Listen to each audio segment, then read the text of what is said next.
კომიტეტზე კომიტეტის წევრებმა კომიტეტმა იმსჯელა იური ვაზაგაშვილის გარდაცვალებასთან დაკავშირებით საქმის მიმდინარეობაზე და კომიტეტის წევრებმა ჩათვალეს, რომ მნიშვნელოვანი იყო უშუალოდ საგამოძიებო ორგანოებისგან და პროკურატურისგან მიიღოთ ინფორმაცია, როგორ მიმდინარეობს არა მხოლოდ მამის, არამედ შვილის, ასე ვთქვათ, გარდაცვალების ფაქტებზე გამოძიება და რა ეტაპზეა გამოძიება თითოეულ, ასე ვთქვათ, საქმესთან დაკავშირებით. მნიშვნელოვანია ის, რომ ნამდვილად იურიდიული კომიტეტის წევრები შორს ვართ იმ აზრისაგან, რომ გუშინ წინ მომხდარ მკვლელობაზე დღეს უკვე ცხელკვალზე იქნება დაჭერილი ვინმე და ასე შემდეგ, მაგრამ მნიშვნელოვანია ჩვენთვის საგამოძიებო ორგანოებმა, პროკურატურამ დახურულ ფორმატში მოგვაწოდოს ინფორმაცია, რა პერსპექტივა აქვს საქმის გამოძიებას, რა განხორციელდა, რამდენად არის შესაძლებელი რაღაც გარკვეულ ვადებში გამოძიების დასრულება და ასე შემდეგ. ასევე იურიდიული კომიტეტის წევრებს ძალიან კარგად ესმით, რომ გამოძიების ინტერესებიდან შესაძლოა არსებობდეს ინფორმაცია, რომლის ბოლომდე გამჟღავნებაც არ იყოს მიზანშეწონილი, მაგრამ ჩვენ ვფიქრობთ, რომ პარლამენტის წევრებს მინიმალური ინფორმაცია მაინც უნდა მოეწოდოს უშუალოდ პროკურატურის მხრიდან. ორივე საქმეზე ვაზაგაშვილის მამის და შვილის, იმიტომ რომ მართლაც უკვე არაფრით არ აიხსნება ის, რომ ჩვენ ვისმენთ ყოველდღე ეთერში, რომ თითქმის პრაქტიკულად ზურაბ ვაზაგაშვილის გამოძიების საქმე დასრულებული არსებობენ მოწმეები და ასე შემდეგ, მაგრამ ეს საქმე დაუსრულებელია და ეხლა საგამოძიებო ორგანოებს პროკურატურას კიდევ უფრო მძიმე ტვირთად დააწვა მეორე საქმის გამოძიება. სწორედ აქედან გამომდინარე და არა იმიტომ, რომ ეს არის გახმაურებული საქმე და საზოგადოების ინტერესი არის მაღალი, ეს არის რა თქმა უნდა ყველაფერი მნიშვნელოვანი, მაგრამ იქიდან გამომდინარე, რომ თითოეულმა ჩვენგანმა მიუხედავად იმისა, რომ გამოძიების ვალდებულება პროკურატურას აწევს, მე ვფიქრობ, რომ თითოეული ხელისუფლების თითოეული წევრი, ეს იქნება საპარლამენტო თუ აღმასრულებელი, ანგარიშვალდებული და პასუხისმგებელი ვართ საზოგადოების წინაშე და არ შეიძლება მხოლოდ საინფორმაციო საშუალებებით მოსმენილი ინფორმაციით უპასუხოთ ადამიანებს. სწორედ ეს იყო ძირითადი მიზანი იმისა, რომ ჩვენ ვითხოვეთ დახურულ ფორმატში მათთან შეხვედრა.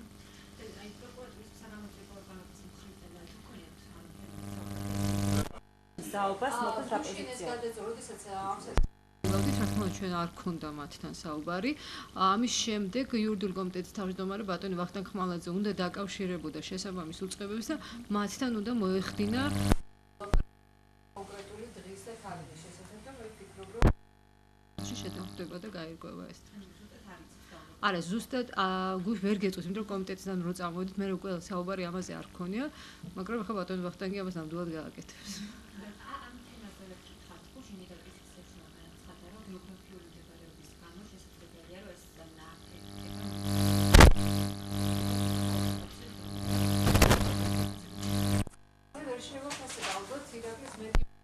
ზუსტად ამიტომ, რომ აი ასე რაღაც ვარაუდებით არ ვისაუბრო, ზუსტად იქიდან გამომდინარე, რომ თითოეული მოქალაქის წინაშე უგრძნო პასუხისმგებლობას, არ მინდა ვარაუდებით ვისაუბრო და ვთქვათ, მაშინ როდესაც შეიძლება საზღვაო ირაკლის მეტი ინფორმაცია აქვს. მე არ მაქვს ეს ინფორმაცია და ამიტომ ვერც დავადასტურებ, ვერც უარყოფ და მით უმეტეს ვერ შევაფასებ.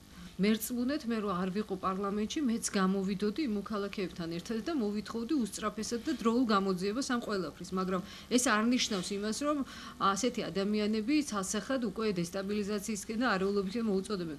თავისი არსით მსგავსი ტიპის მოწოდება არის კანონის მოთხოვნის შესრულება და გამოძიების შესრულება, ამიტომ პირდაპირ კავშირს დესტაბილიზაციასა და ამას შორის ვერ ვხედავ.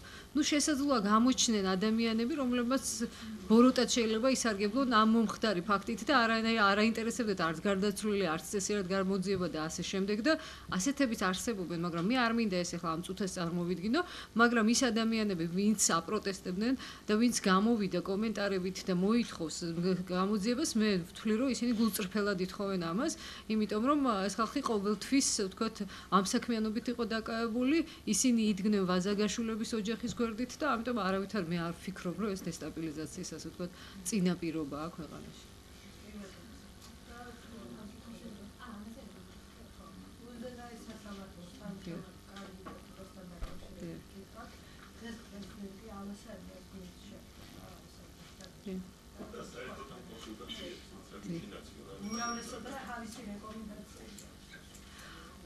თუმცა იყო ნებისმიერი წევრები, რომლებიც ვერ ხედავდნენ საჭიროებას, რომ პრეზიდენტმა გაიაროს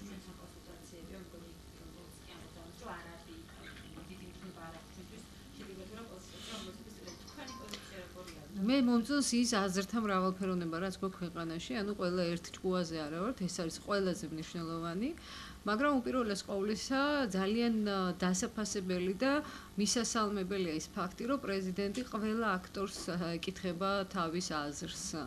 თავისთავად ეს ფაქტი, რომ პრეზიდენტი ეკითხება ყველას, ეს იქნება ხელისუფლების წარმომადგენლები, არასამთავრობო ორგანიზაციები, ოპოზიცია, საპარლამენტო ოპოზიცია, არასაპარლამენტო ოპოზიცია, ადასტურებს იმას, რომ პრეზიდენტი სწორედ კონსტიტუციური ინსტიტუტის მაღალი მნიშვნელობიდან გამომდინარე არ თulis, რომ მან ერთპიროვნულად უნდა მიიღოს ეს გადაწყვეტილება.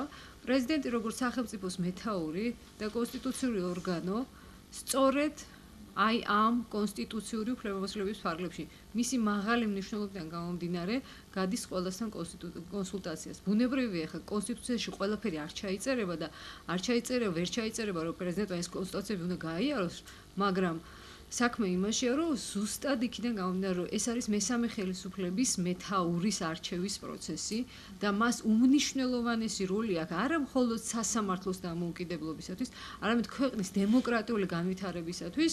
პრეზიდენტი ყველასთან გადის კონსულტაციას და ეს არის კარგი ფაქტი. ეს მეგობრებო, ჩვენ დღეს ვართ უპრეცედენტო, ასე ვთქვათ, მონაწილეობითი პროცესის უზენაესი სასამართლოს არჩევის თვალსაზრისით. ვის შეარჩევს პრეზიდენტი? ამაზე რა თქმა უნდა საბოლოო ჯამში პრეზიდენტი გააკეთებს განმარტებას და ახსნას, მაგრამ მე ვფიქრობ, რომ არ დარჩება საზოგადოებაში არავინ ისეთი, ვინც იტყვის, რომ პრეზიდენტმა არ იკითხა, არ მოისმინა მათი პოზიციები. და შესაბამისად, როდესაც კანდიდატს აარჩევს, თვითონაც ექნება დასაბუთება ასე ვთქვათ, ამდენი კონსულტაციის შემდეგ, რატო შეარჩია კონკრეტული კანდიდატი და მე ვფიქრობ, რომ ამით სტანდარტი გაცილებით უფრო მაღალი ხდება და უფრო მე ვფიქრობ, რომ ღირსეული კანდიდატი შეერჩევა ნებისმიერ შემთხვევაში. პრეზიდენტმა ეს შემოთავაზება საჯაროდ გააკეთა, შემდგომში უკვე დავით საგანელიძე იყო მასთან შეხვედრაც და ასე შემდეგ, მაგრამ ამ შეხვედრის დეტალები ამ წუთას სიმართლე გითხრათ არ ვიცი. ნინო გუჯანძეს შესაძლო გაერთიანებას კოალიციასთან. ჩემი ინფორმაციით ამ წუთას ამაზე საუბარი არ არის. დიახ. შესაძლებელია ეს რაიმე არ ვიცი. არ ვიცი. პირადად თქვენ როგორც ქართული ოცნების წარმომადგენლის პოზიცია როგორ იქნება თუ ეს რაიმე პოზიცია? იცით რა არის? მე ახლა თავს შევიკავებ ამ ტიპის, თქვათ, ჩემი მოსაზრების გამოთქმისგან. მე ვფიქრობ, რომ ჯერ ძალიან ადრეა ამაზე.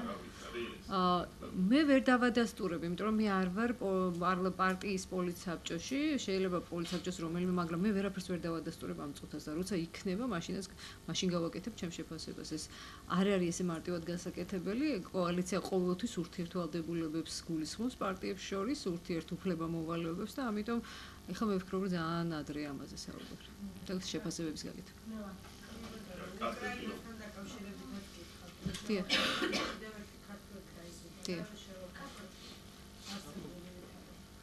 ცითრა ეს ზოგადი შეფასებებიც უკვე ყველანაირ ძალას კარგავს, მაგრამ სხვა ასე ვთქვათ შესაძლებლობა დიპლომატიურ დონეზე არ არსებობს სამართლებრივი პოლიტიკური შეფასებისა და მე ვთვლი, რომ როგორც სამართლებრივად, ასევე პოლიტიკურად რუსეთი ძალადობს მთელ სოფლიოზე და ამას ადასტურებს რაც ხდება უკრაინაში, დონეცკში და ყოველდღიურად იხოცება მშვიდობიანი მოსახლეობა და ვთვლი, რომ ძალზე მნიშვნელოვანია სოფლიომ, ევროპამ კაცრი სანქციები გააგრძელოს რუსეთის მიმართ, იმიტომ რომ სხვა გზა სოფლიოს ამ ქვეყანამ ნამდვილად არ დაუტოვა.